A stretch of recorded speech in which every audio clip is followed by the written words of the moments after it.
Hello friends, अब हम discuss करेंगे एरो फंक्शन। तो एरो फंक्शन जो होता है वो शॉर्टर सिंटैक्स होता है जो हमारा नॉर्मल फंक्शन होता है उसका। ठीक है। और इसमें कुछ डिफरेंसेस भी होते हैं जिसलिए इसको क्रिएट करते हैं।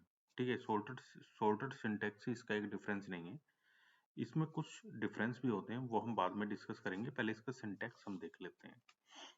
ठीक है। तो हम यहाँ पे जाते हैं। तो ES5 में फंक्शन कैसे बनाते थे, मैं एक फंक्शन बनाता हूँ, एड AB। ये जावास्क्रिप्ट का नॉर्मल फंक्शन है। दो वैल्यू हम इससे ऐड करेंगे, a प्लस b। ठीक है। ये एक फंक्शन हो गया, ES5 में जो बनता है नॉर्मल जावास्क्रिप्ट में। और यहाँ पे 4 5, यहाँ पे फंक्शन मैंने बनाया और नीचे कॉल कर दिया फंक्शन को। जावास्क्रिप्ट का फंक्शन है। मैं यहाँ पे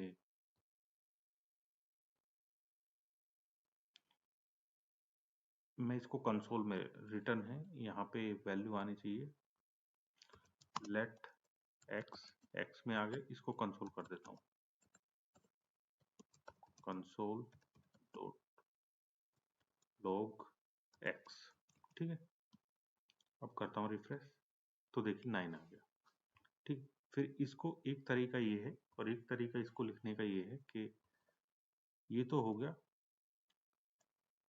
फंक्शन डिक्लेरेशन टाइप, एक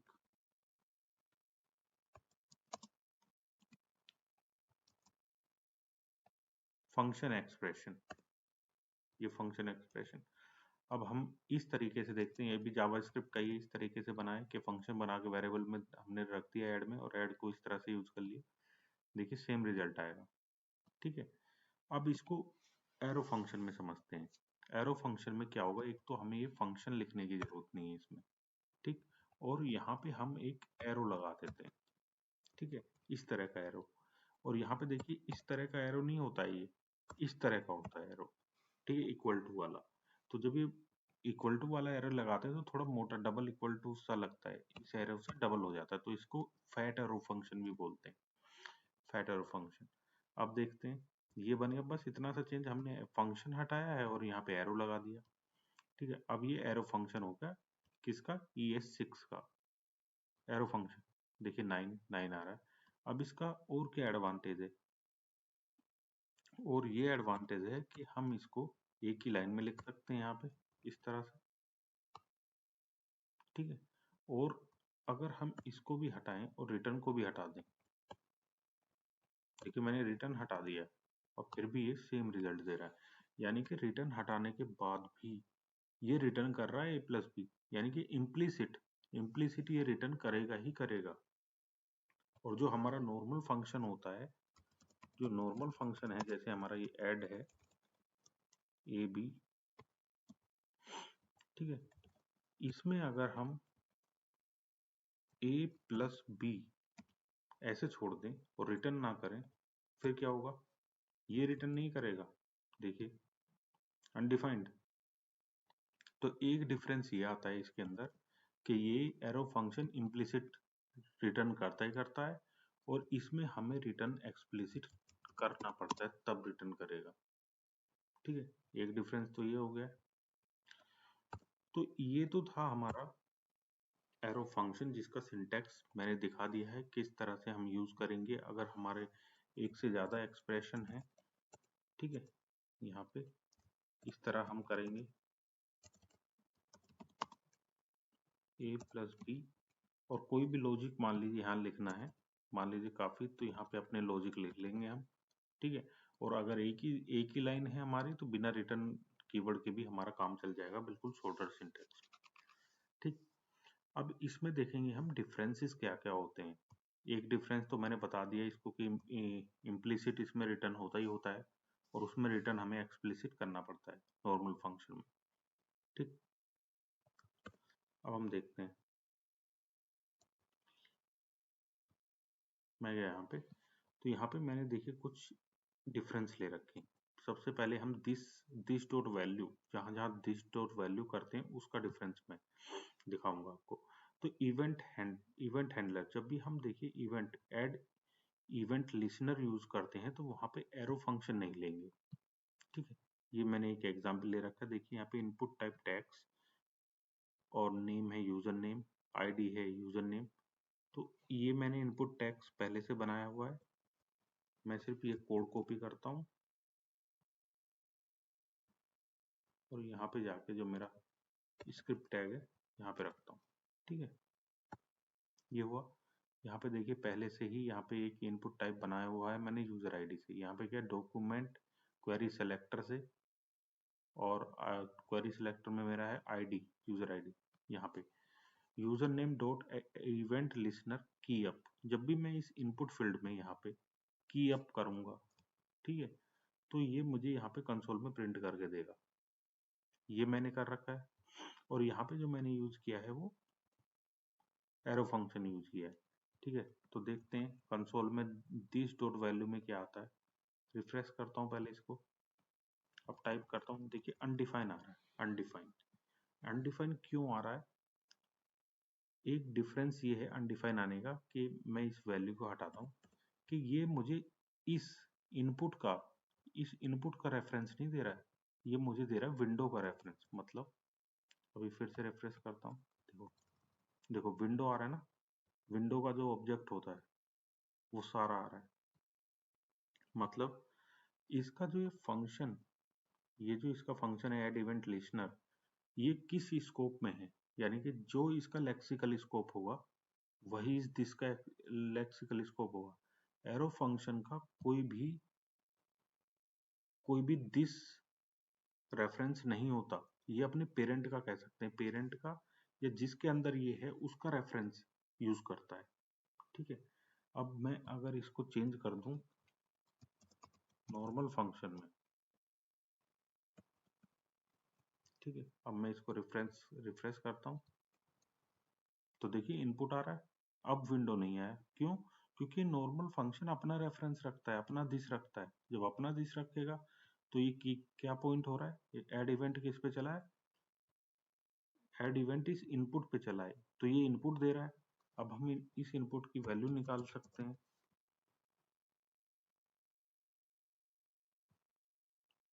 ठीक है, अभी मैंने कुछ एंटर नहीं किया है तो कुछ आ नहीं रहा है। देखिए जैसे मैं एंटर कर रहा हूँ तो आता जा रही वैल्यू। ठीक, तो आपको समझ में आया। एक डिफरेंस तो ये हो गया कि ये लेक्सिकल स्कोप जो इसका होता है, लेक्सिकल स्कोप जो इसके पेरेंट का होता है वो रखता है, ये इसके पेरेंट का स्कोप रखता है। ठीक है, जैसे कि यहाँ पे एरो फंक्शन था तो ये किसका स्कोप, जो ये किस स्कोप में है, एड इवेंट लिस्टनर, ये ग्लोबल स्कोप में है, यानी कि विंडो वाले स्कोप में है, तो ये विंडो रख रहा था।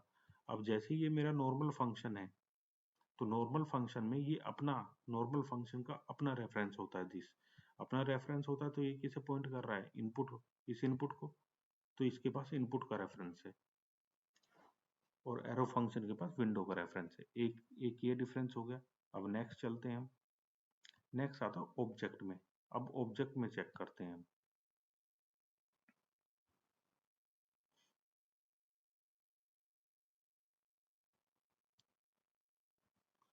तो सेम देखिए यहाँ पे एक ऑब्जेक्ट है, इसके अंदर प्रॉपर्टी ये है काउंट जीरो को 10 कर लेता हूँ।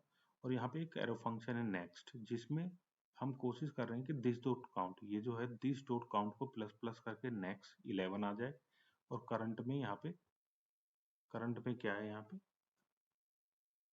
10 आए। ठीक है, ये हम कर रहे हैं। लेकिन ये जो दिस है, दिस दिस जो फंक्शन, इसका कोई भी स्कोप नहीं होता। इसका जो ये लेक्सिकल स्कोप क्या है, इस ऑब्जेक्ट का लेक्सिकल स्कोप यूज करेगा। इसका लेक्सिकल स्कोप क्या है, विंडो। ठीक है, ग्लोबल स्कोप है इसका।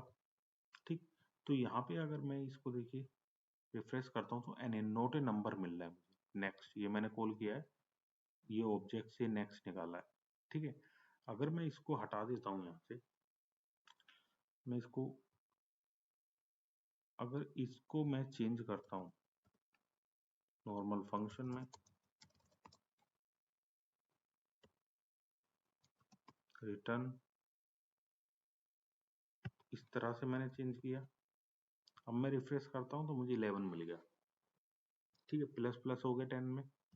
ठीक है। तो ऑब्जेक्ट के अंदर भी हम इस तरह अगर हमें कोई प्रॉपर्टी एक्सेस करनी है तो हम इसको इस तरह यूज नहीं कर सकते हैं। यहाँ पे हमें नॉर्मल फंक्शन ही यूज करना पड़ेगा। अब चलते हैं आगे।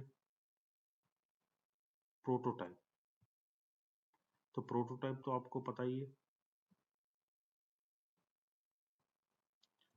अगर नहीं पता तो मैं बता देता हूँ।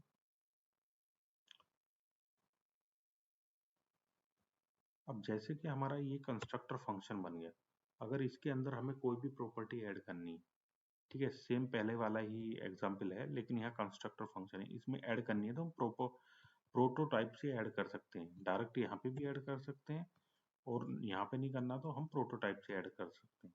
तो मैंने यहाँ पे देखिए इस कंस्ट्रक्टर फंक्शन में डॉट प्रोटोटाइप नेक्स्ट नेक्स्ट नाम की एक प्रॉपर्टी एरो फंक्शन यूज किया है और यहाँ पे करंट नाम की। ठीक है, तो यहाँ भी इसका लेक्सिकल स्कोप लेगा, इसका ग्लोबल है तो विंडो मिलेगा।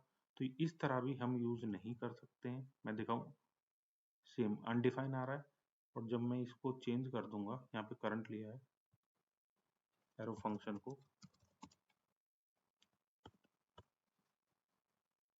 मैंने चेंज कर दिया तो अब देखिए 10 आ गया। ठीक है, यहाँ पे हमने ऑब्जेक्ट बनाया था इसका कंस्ट्रक्टर फंक्शन का और इससे करंट मेथड कॉल किया था। ठीक है, तो इस फंक्शन का अपना अपना रेफरेंस होता है दिस। ठीक है, और इसका क्या होता है लेक्सिकल स्कोप, यानी कि जो इसका पेरेंट पेरेंट का ये फंक्शन, इसका जो स्कोप होगा ये किस स्कोप में है, ये ग्लोबल स्कोप में है, तो ग्लोबल स्कोप ही इसका हो गया यानी कि विंडो। अब चलते हैं आगे।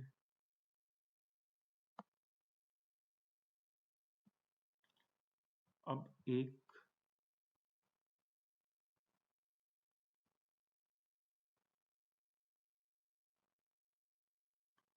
अब है function use the argument object. Argument object तो आपको पता ही है क्या होता है आर्गुमेंट ऑब्जेक्ट। वही मैं दिखाता हूँ आर्गुमेंट ऑब्जेक्ट क्या होता है। ES5 में मान लीजिए फंक्शन है परम्स एरो फंक्शन मैंने बनाया हुआ है, इसके अंदर मैं आर्गुमेंट पास करता हूँ, ये आर्गुमेंट। ठीक है, तो ये आर्गुमेंट टोटल के टोटल आर्गुमेंट हमें यहाँ पे, जैसे रेस्ट रेस्ट हम किस में रेस्ट पैरामीटर में ले रहे थे, तब मैंने दिखाया था आपको आर्गुमेंट ES5 में हम सारी वैल्यू आर्गुमेंट में मिलती है। लेकिन हम एरो फंक्शन में आर्गुमेंट यूज नहीं कर सकते। ठीक है, ये भी एक रिस्ट्रिक्शन है इस पे। देखिए आर्गुमेंट इज नॉट डिफाइंड, इसको यूज नहीं कर सकते। हमें नॉर्मल फंक्शन के अंदर आर्गुमेंट ऑब्जेक्ट मिलेगा। देखिए सारी वैल्यू आ गई जितनी मैंने पास की थी सारी। ठीक है, तो ये कुछ लिमिटेशंस हैं एरो फंक्शन की, कहाँ पे यूज नहीं कर सकते हैं। और दिस जो है उसका खुद का रेफरेंस नहीं होता है, वो उसके लेक्सिकल, उसका जो पेरेंट होता है उसका लेक्सिकल स्कोप होता है। और आर्गुमेंट ऑब्जेक्ट इसमें यूज नहीं कर सकते हैं। ठीक, तो ये सब डिफरेंस थे और आई होप आपको अच्छे से समझ में आ गया है एरो फंक्शन। और अगर वीडियो अच्छा लगा हो तो वीडियो को लाइक करें, चैनल को सब्सक्राइब करें। Thank you.